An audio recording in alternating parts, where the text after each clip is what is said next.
Welcome to Kenton's videos. Enjoy the video. In this video, I will explain how to change your VW Jetta key battery. This simple do-it-yourself task can save you a trip to the dealership and only takes a few minutes. First, you will need a new CR 2032 coin cell battery, which is readily available. You will also need a small flathead screwdriver or a plastic pry tool to safely open the key fob without causing damage. Let's get started. Now, let's open the key fob.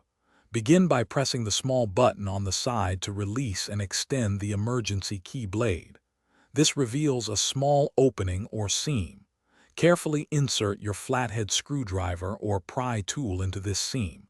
Gently twist or apply pressure to separate the two halves of the key fob casing. Take your time to avoid scratching the plastic. With the key fob open, you will see the old battery. Before removing it, take a moment to observe its orientation, noting which side faces up. Use your small screwdriver to gently pry out the old, dead battery.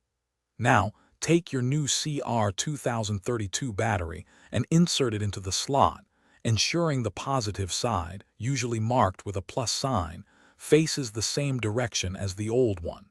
It should click securely into place. Almost done. Carefully align the two halves of your key fob casing. Press them together firmly until you hear and feel them snap securely into place. Ensure there are no gaps. Finally, retract the emergency key blade. Now, test all the functions of your key fob, such as locking and unlocking the doors, to confirm that the new battery is working perfectly. You've successfully replaced your key battery. Thanks for watching. Consider subscribing if we helped you.